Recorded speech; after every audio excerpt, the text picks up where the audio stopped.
Coming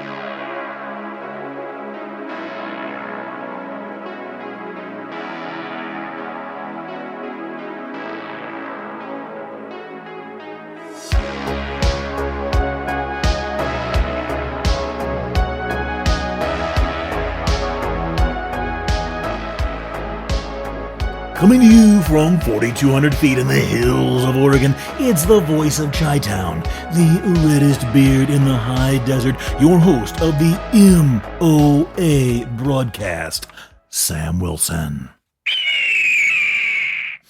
All right, folks, we got a fantastic show lined out for you. As usual, no expense has been spared, nor has there been any lack of preparation to make sure you get the best broadcast available. Let's jump right in to our show highlights. This is episode 40 of the Make It Out Alive broadcast, and our show highlights include border czar Tom Homan fights back against government corruption allegations. We'll dig into that momentarily. A dismembered Scottish lawyer in Los Angeles. High-intensity training. That's going to be a good one, possibly part of an ongoing series. So if you're into physical fitness, weight training, getting in better shape, bodybuilding, and all that stuff, if you've heard of high-intensity training or HIIT training, we're going to be digging into that and explaining some of the intricacies of that particular method. Ice is getting hot in Chicago and Portland and elsewhere. And finally, a $50,000 fart prank stinks to high heaven.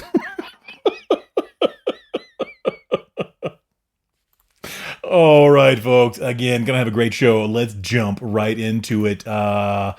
Now, for those of you that are used to watching the audio, or excuse me, the video version of this, we're not going to have a video of this one. I'm still on the fence and trying to figure out how I'm going to do this as far as multiple video and audio episodes a week. It just adds so much time because I am an analog boy in a digital world. It adds so much time to produce the video episodes in HD or whatever in the world, 720 or 1080 or whatever in the world the deal is. It's so much easier and faster to jump in here and pump out a nice audio-only episode of the podcast. So I'm still working on that. And again, these primarily go out over the radio. So, it's something I'm battling with. But this video or this episode will be audio-only, so don't have to worry about looking for the video, whether it's through Patreon or eventually whenever it gets kicked over to Spotify and YouTube and all that kind of stuff. So let's keep moving with that. That'll be, well, again, we're going to work on that. We have some very good video episodes planned, but it's just a matter of timing and all that kind of stuff.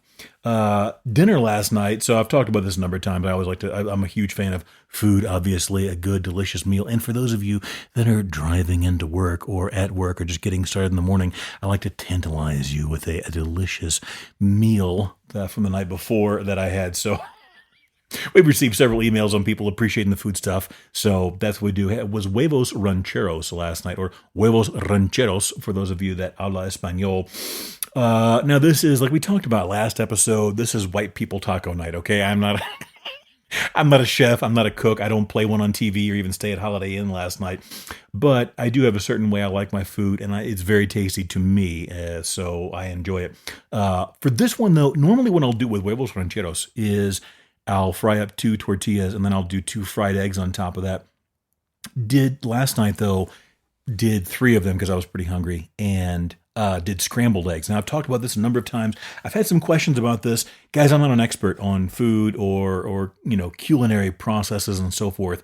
But if you go to YouTube or the internet and you type in Michelin-star chef scrambled eggs or some combination of those search terms, you'll get the type of scrambled eggs that I like to make that some of you have asked about. Yes, most of these you'll find are the demonstration videos and stuff. They're done by European chefs. And typically they like their eggs a little less cooked over there. In some cases, you could almost refer to them as like a thick porridge. They're a lot different than standard American scrambled eggs. At first glance or at first, taste, you may not think you would like it, but I urge you, try it. Type in or do a search on Michelin-star chef scrambled eggs. Watch a few videos. You're going to think it's very different than American-style scrambled eggs, which are these big, heavy, almost like rubbery, burnt chunks of scrambled egg that are rock solid and they rest like a brick in your stomach. The European style, the Michelin style, whatever in the world it is. I don't care. I don't know. All I know is that I like it, and it's very easy to prepare. It's one of the few times I'll use a nonstick pan in the kitchen because it makes it much easier, and you can prepare them over medium to medium, low, medium, high heat, and get it done pretty quickly. But it is delicious. You use a little bit of creme fraiche or sour cream in there instead of like just standard milk or water like we would get in typical American scrambled eggs. It's very different, but it's delicious. The egg is probably the most versatile food in the world, and the Michelin-star or chef, whatever, style scrambled eggs are absolutely delicious. So last night I put those on my huevos rancheros, did three of the tortillas, and put some of those ranch-style beans on there, then the scrambled eggs and a little bit of shredded cheese and a little bit of salsa and then some hot sauce on top of all that. It was delicious. Loved it. Now, the interesting thing is, if you have pets, chances are dogs or cats primarily, but probably any pet because it's a protein, they're going to love scrambled eggs. So we have here at the Gear Convoy compound, we have Bacon, which is our English pointer dog. He's about 8 or 9 years old, give or take. Excellent dog. Everybody loves him everywhere we go. Just today, I was out getting a hamburger and a hot dog with him at the local hamburger stand, and I mean, there was literally several people lined up just to pet him and tell us what a good boy he is. He's a good dog. And then we got Kobra, the black shop cat.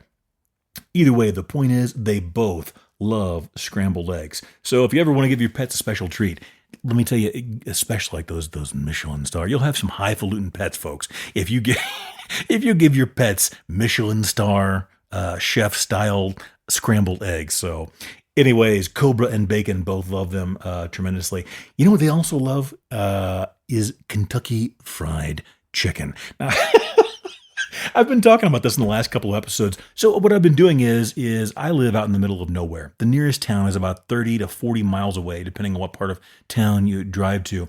So it's about a 35, 40-minute drive in a town. Where I live, we've got one or two like cafes or like a place that you can get some food, but generally there's not much. No chains, nothing like that. So when I go into town, sometimes I'll try, and I got the dog with me or the cat and or both or whatever. I'll try different food and stuff. One of the chains I hadn't tried in a long time, and I mentioned this in another episode, was Kentucky Fried Chicken. The last time I had Kentucky Fried Chicken was almost 10 years ago, and I was extremely disappointed. The chicken wasn't really that good, and the sides, the mashed potatoes and gravy and the coleslaw they weren't disgusting, but they were not tasty at all. I didn't even finish all of it, and fried chicken is probably my single favorite food. One of my favorite meals is probably medium rare strip, New York strip steak, and scrambled eggs. But one of my absolute favorite foods of all time is fried chicken. I cannot get enough fried chicken. Whether it was, Church's, Kentucky Fried Chicken, Leroy's. There was a whole bunch of different ones we had back in the Midwest, in St. Louis area. That being said, so I decided to give KFC another chance a couple of weeks ago or a month or two ago, whatever it was. In my opinion, for fast food chicken, it was delicious. The chicken itself was great. I thought it was really good as fast food fried chicken. Let's be honest, we're not talking about a gourmet sit-down restaurant type of experience here, guys. But if you're going there to get some fast food, I thought it was delicious. The mashed potatoes and gravy and the coleslaw, they were decent. I enjoyed them, but it was nothing to write home about. I would continue to eat them, whatever. The funny thing, though, is Bacon and Kobra cannot get enough KFC. So when I come home, if they don't go into town with me, or if we just get the food on the way out of town, when I walk through that door with that white box or a bucket of chicken,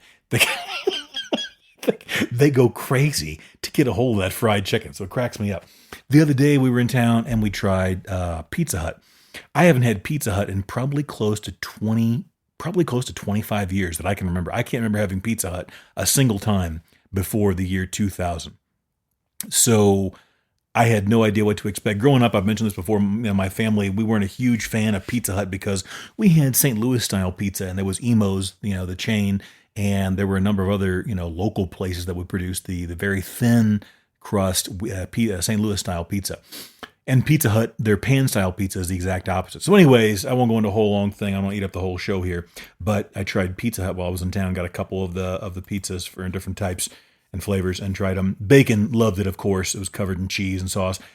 It wasn't bad. Is it what I would call good pizza? No, I wouldn't call it good pizza like compared to New York-style pizza or Chicago-style pizza or St. Louis or whatever else. It was a somewhat tasty pizza product for a fast food type experience. It's like 1.5 inches, almost 2 inches thick of basically, bread with some somewhat tangy pizza sauce on there and some cheese that melts pretty good and pepperoni. Did I have a desire to go eat more of it? Not particularly, but it wasn't bad. I would probably, add it onto an order or something like that at some point. I don't see myself going there anytime soon again, not because it wasn't good or I had an unpleasant experience. The store was fine, or the restaurant people were fine, and it was tasty. But I mean, to me, it tasted more like a pizza product, kind of like the Kraft singles or whatever they are, the slices of cheese. They're a cheese product. They're not actually technically a cheese because they have other ingredients. That's how I look at Pizza Hut pizza. It was a very, very thick bread with like a pizza type situation on top of it. Anyway, the KFC was much better. Enjoyed that. And now I can't. Every time I go in there, I got to make sure I bring home enough for Bacon and Kobra because they are addicted to Kentucky Fried Chicken. And it's turning fall here. Interestingly enough, we just had the fall. The first day of fall was like 4 or 5, 6 days ago. And here in the high desert, this is what people don't always know. If you've never been in the high desert, and I've mentioned this a number of times on the show, if you watch those old westerns where they're in the high desert and they're all going around in like those thick coats and scarves and gloves and hats and everything in those old movies and westerns, guys, the high desert is not like being out like in Death Valley.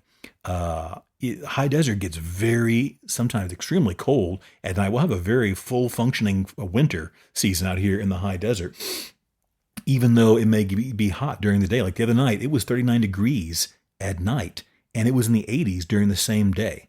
So it's interesting. It's an interesting ecosystem. It's kind of neat to, and we if I had done the show 30 minutes earlier, we were getting pelted by big raindrops. A big rainstorm came through here, which is very unusual for this area and for the high desert. So it was a great sound here out in the shop. As you know, we record this and film this particular show out in the knife shop of Gear Convoy, Techline, and Wilson Custom Knives.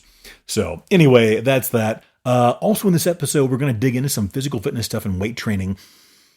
The high intensity training. Those of you that may be familiar with that, you'll already know kind of what's coming. Those of you that never heard of HIIT, H-I-T, or high intensity training, we'll dig into that. So let me get moving on that. And also, we did a segment recently on the show about how to build a fire for survival purposes, because one of the themes of the MOA broadcast is preparedness, situational awareness, and all that kind of stuff, and survival. So we talked about how to build a fire with nothing but like a Swiss Army knife and one strike anywhere match. We got a lot of positive feedback about that episode, so we're going to be doing some more segments on that. I'm going to try and do a video of walking through the steps of how to build a fire with the most rudimentary tools in one match. So that'll be interesting. We'll do a how to build a fire segment and so forth and flesh that out a little bit more. Okay, let's get into our news stories today. Let me have a quick sip. All right. President Trump's border czar Tom Homan says he did nothing wrong in bribery allegations and says there will be legal action soon. If you recall last week or the week before the episode, I don't recall which, there were some allegations that Tom Homan, the border czar for President Trump, had taken $50,000 in a bag of cash. Basically, according to the allegations, promising some special access to or whatever government contracts for companies that were going to go ahead and give him some free money, basically. Now, if that's true, that's a bad deal, man, and it's got to get taken care of. So far, the White House has stood behind Homan, said he didn't do anything wrong. They shut down the investigation and so forth due to, according to them, lack of evidence or however they put it. Homan, while he didn't actually say he didn't do it, it was interesting. I saw an interview with him. I think it was on Newsmax. He didn't actually say he didn't do it, but he said he did nothing criminal and did nothing wrong. So we're going to see how that plays out. And all of these people, MSNBC in particular, I believe, is who ran the story. I have to double check on that. They were jumping on this, and there were some allegations made. So according to Tom Homan, he is getting a legal team together, and there will be legal action soon. It'll be interesting to see how this plays out because ICE, Homeland Security, and the Border Czar have come under heavy scrutiny with all these deportations going on. And speaking of which, we got, guys, this is, again, we don't get politically aligned here on this show, but you can't help but watch this stuff on TV and then the news and see how this is playing out. You've got basically the whole world versus Trump right now. That maybe, and again, I don't care who you support or don't support. I don't care who I do or don't, whatever. We're just looking at how this is going out. What you've got going on here is Trump and his administration are talking about, and they are moving in and using ICE and DHS, and they're mobilizing National Guard troops in a number of locations to try and bring down the crime rate in some of these cities. And what is happening is the people on the left are being played right now by Trump, because what's happening is he's sending in National Guard to combat crime, and the media and the politicians have got people so brainwashed and into a tizzy over President Trump and anything that he says and does, that literally they're coming out there and in support of saying, oh, the crime is just fine. We don't have a problem with crime here, blah, blah. In Chicago, guys, in Portland, they're saying they don't have a problem with crime. Have you seen the murder rate in Chicago? It is several times higher than some of the other most dangerous cities in the country. Now, again, I'm not supporting either side and I'm not criticizing either side, but they have basically got people on the left, their pundits, coming out and supporting or against bringing down the crime level. And they don't realize they're being, and this is not just my opinion. I saw this same thing on a couple of news, quote unquote, entertainment programs tonight that are definitely not in support of Trump. Even they recognize that people are now supporting, in a way, or defending crime because they hate Trump so bad. It's crazy. I've never seen anything like this. I saw a video today. It wasn't even a Trump-related feed or a news station. It was a video of, I don't know when this even took place, but he was walking through some grocery store and giving people $100 bills to pay for their groceries or whatever it was. And he handed this lady a $100 bill, and it fell from his hand or whatever, and she picked it up. She was more than happy to get the $100 bill to pay for her groceries. And there were people in the comments lining up to say, oh, what a scumbag Trump is because he threw the $100 bill or he dropped it right in front of her. Guys, forget your political affiliation. It's insane. If you were that person getting $100, if you were checking out in groceries in the checkout line and somebody walked up and they gave you a $100 bill, or they flicked it at you, or they dropped it, would you care? Would you really care if they dropped it in front of you, like on the checkout conveyor belt, or they slid it into your hand? You would be happy to get $100 to pay for your groceries right now. Let's be honest. But that's what happened is people have gotten so crazy about this stuff. You don't want to like Trump. You do want to like Trump. I don't care. I really could not care. I've got friends and people that I speak with and listeners that are on both sides. I couldn't care less. But it is insane the way some people have just like lost their minds about this stuff. We could go on that forever, but that's what's going on in Portland and Chicago both. They're getting ready to bring in the National Guard in Portland, and they had the governor. We're not going to get into the politics. I don't care. I just don't care anymore.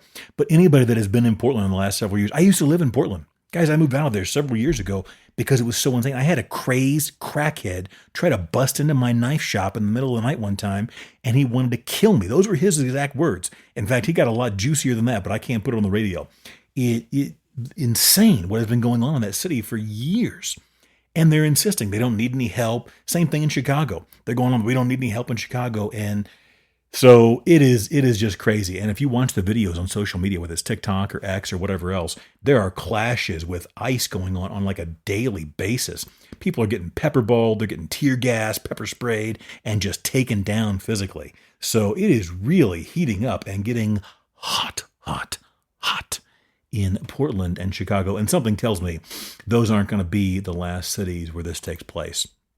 So going to be interesting. I guess we'll see what happens. Let's go ahead and jump into, I was going to do this story of the lawyer that got dismembered. If we don't get to it today, we'll put it in the next show that's going to come out on probably Thursday morning or Friday morning. Let's jump into the HIT training. So this is something that's been near and dear to my heart for a very long time.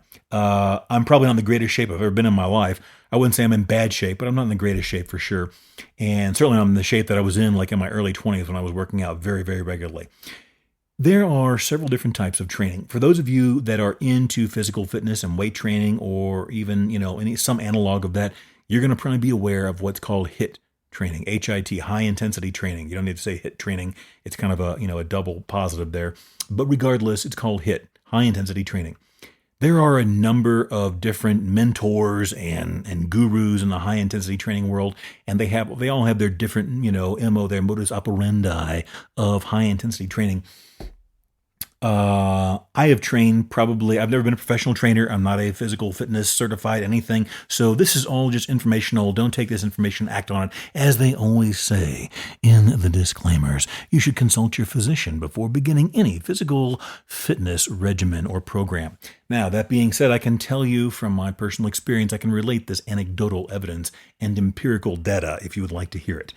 Having used HIIT training off and on for over 20-something years now, I can tell you by far, without a shadow of a doubt, it is the best way, in my opinion and experience, to train to get in the best shape, to get the biggest and the strongest as possible, especially without the use of drugs, growth hormones, steroids, PEDs, whatever in the world you want to call it, any type of supplementation at all.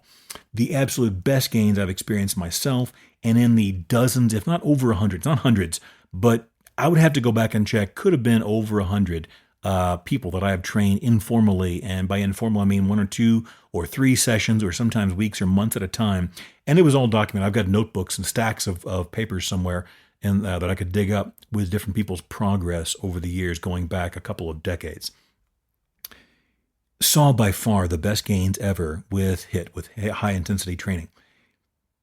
To break this down, it's kind of a long story, but to make it very, very simple, the thing that triggers the growth mechanism, for those of you, again, that don't do much physical fitness or that are looking to get into it or want to get in shape, most people know by now, we've had a lot of advances in physical fitness and training and stuff over the last couple of decades. You don't actually grow and get stronger is what we believe and think we know now. And I say that only because things seem to change all the time, and things that were firmly entrenched and held beliefs are oftentimes shown to be completely wrong years later. But we don't grow and get stronger in the gym while you're working out. Essentially, the most basic way of putting it is you're breaking down and stressing the body by inducing stress to the muscles and the nervous system and so forth. You're triggering a growth spurt in your muscles. Okay, hypertrophy, however you want to pronounce it. We're not going to get into that debate either right now. Muscular growth, whether it's strength and or size, those occur kind of simultaneously, not on a straight line, but they kind of go together. Excuse me. So what it boils down to is, to get bigger and stronger, what you have to do is continually introduce a greater load or a stress onto your muscles, and do this in a progressive manner. Okay. Now, the reason high-intensity training comes up, the standard way a lot of people, if not most people by far probably, because HIIT training has always been kind of a minority type thing in the weightlifting and bodybuilding and fitness world. Most people go and they do 3 sets of 10, or they do 2 sets of whatever it is. There's almost always multiple sets per body part, and lots of repetitions, and working out 3 to 4, 5 days a week and so forth, consecutive days on and off and so forth. The way high intensity training works is you basically do 1 set to failure. That if you could put it all into one little statement and bring it down to the finest point, that's probably a big part of it, is the 1 set to failure way of training, and that activates the growth mechanism. Here's the thing: when it comes to activating that growth mechanism, we don't know exactly what percentage of effort it is that activates the growth mechanism. Is it 75%? Is it 82%? Is it 97%? So we don't know exactly, but we do know there's only 2 different percentages of effort that you can actually measure reliably and consistently when it comes to working out, okay, and putting out intensity. And those 2 levels of intensity or effort are 0 and 100%. Basically doing nothing and maximal effort going to failure. All right? So since we don't know exactly where that switch is that you flip that activates the growth mechanism and the growth stimulation, the easiest way to make sure you hit it is by going to 100% effort, which is going to failure. What does training to failure mean? Sometimes you hear people talking, and this is mostly people that either don't understand or are incapable of doing it themselves. They'll say training to failure is training to fail, or something along those lines. And that's not true at all. That is, in fact, again, if you don't want to believe this, my friends, please do whatever makes you happy. There are a lot of different ways of working out, and a lot of them will get you very, very similar results.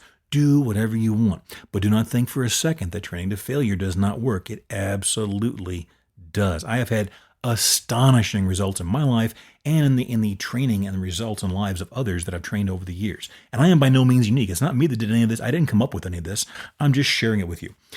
So the way you know you train to failure, what does that mean? Training to failure. It means you're going and let's say we're going to do a set of barbell curls. Okay. Let's say it doesn't matter the weight, whatever. You're going to do a set, one set of barbell form to clean failure, which means when you can no longer do clean, solid repetitions safely, and you can't go through the full range of motion, you have failed. So let's say it's a set of 10, you fail at the 10th rep after you complete on the way down, okay? Around rep 7 or 8, it's getting real tough, but you're still keeping it clean somewhat. There may be a little bit of body English, a little bit of cheating. It's not the worst thing in the world, but you're keeping it clean, and it's by all means, the main thing, keep it safe. You're not flinging the weight up there. You're not doing it fast. There's no need for fast or high speed. A good cadence is about 2 to 4 seconds up and 4 to 6 seconds for the negative.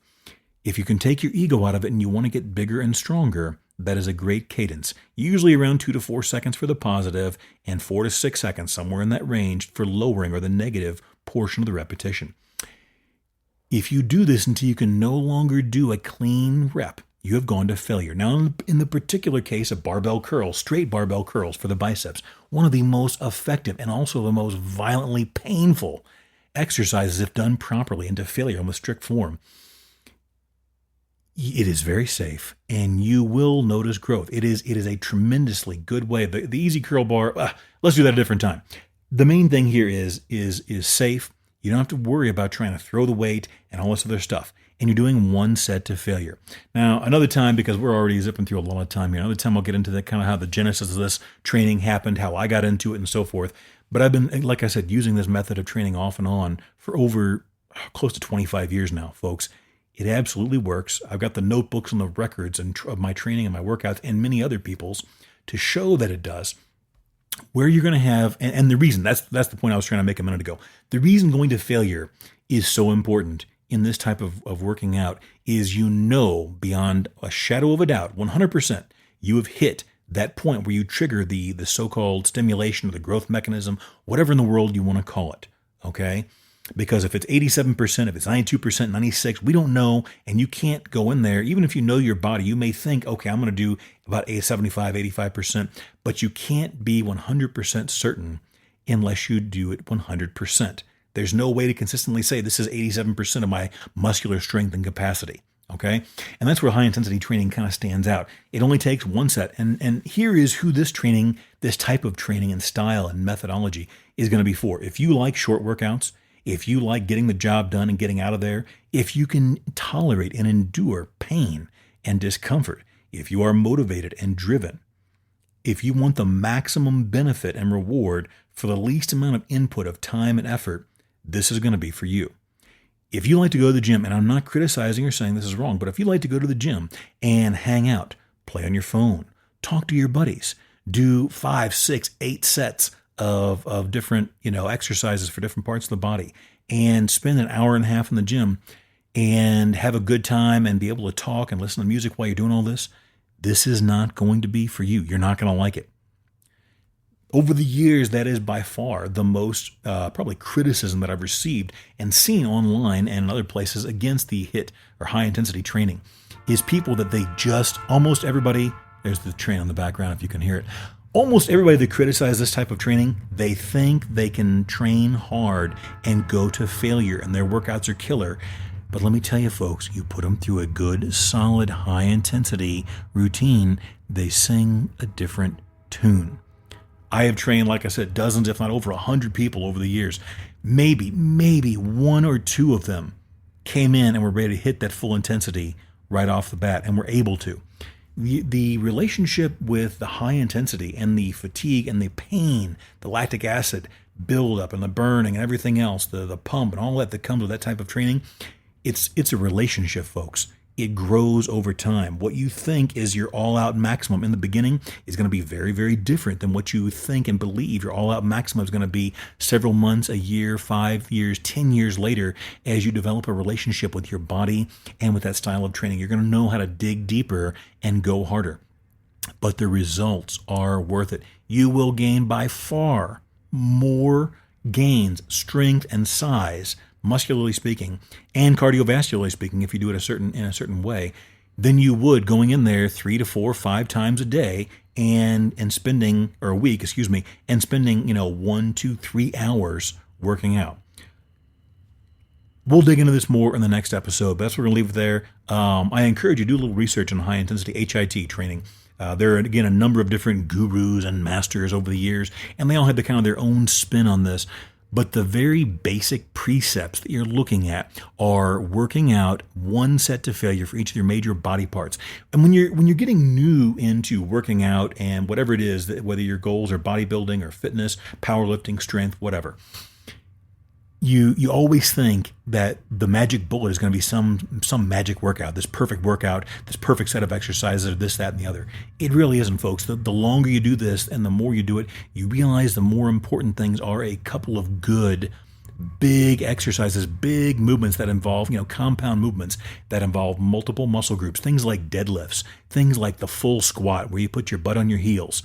And again, that can be done very safely. Things like dips, chin-ups, weighted dips and weighted chin-ups, barbell curls, overhead press. A handful of these good barbell exercises will work wonders. It is not really about having the magical routine, okay? And your body is going to develop the way it develops. Whenever you develop muscle and get bigger and stronger and lower your body fat, you're not going to be able to do a whole bunch of exercises that change or elongate your muscle bellies. That doesn't happen. Those things are determined genetically at birth or at conception. That's how it works. When people say I want to work out and get like a swimmer's body, that doesn't work, guys. Swimmers are born swimmers. Gymnasts are born gymnasts. Look at it like this: the same thing that makes an offensive lineman in football, the same traits that make him fantastic at his sport and his chosen profession would be disastrous if he were a ballerina or if he were a gymnast or something like that. So these people, they're born, not made. And there's training and there is talent, there's skill and everything else that goes on, hard work. I'm not taking anything away from that. But someone who is born with a gymnast proportion, let's say they're a male and they're 5'4", and they're 164 pounds when they are ripped out and fully developed maximally, they're never going to be able to go and play in the NBA. It's not going to happen. So those traits are born, not made. Then you do the best you can with what you've got. Some people have the ability or they have the potential for fantastic, phenomenal muscular strength and growth and size and density, the dense cross-section of the muscle bellies and length of the muscle bellies. And some people are basically going to be a little bit improved over when they started. Some people have next to no genetic potential in that regard. You gotta learn to accept what you've got and make the most of it and be happy with that. And that's the point of high intensity training. One of the points, you get in there, you get the job done, you get out, and then you don't have to spend your whole life thinking and worrying about working out and all this stuff and chasing the perfect routine and so forth. So we'll dig deeper into that and some of the methodologies in our next episode or in a future episode. But now I need a quick sip because my throat is getting dry.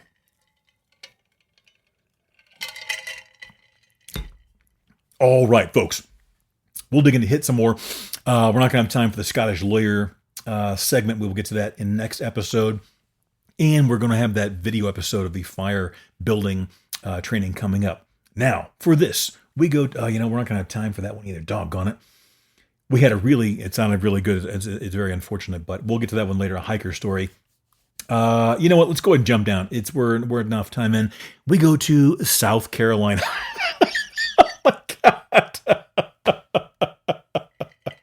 Hang on. Okay. South Carolina teaching assistant busted after his fart spray. After his fart spray causes $55,000 in damage.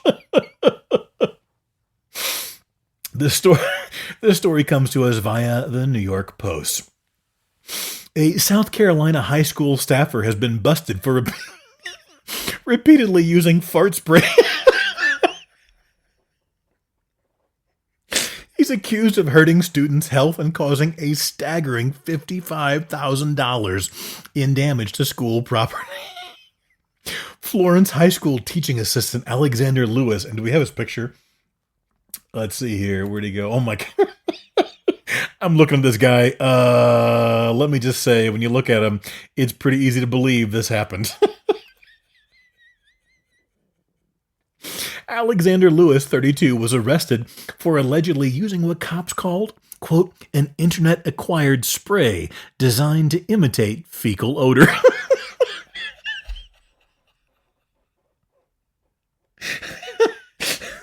He bought it online and used it multiple times between August 25th and September 19, according to the Florence County Sheriff's Office.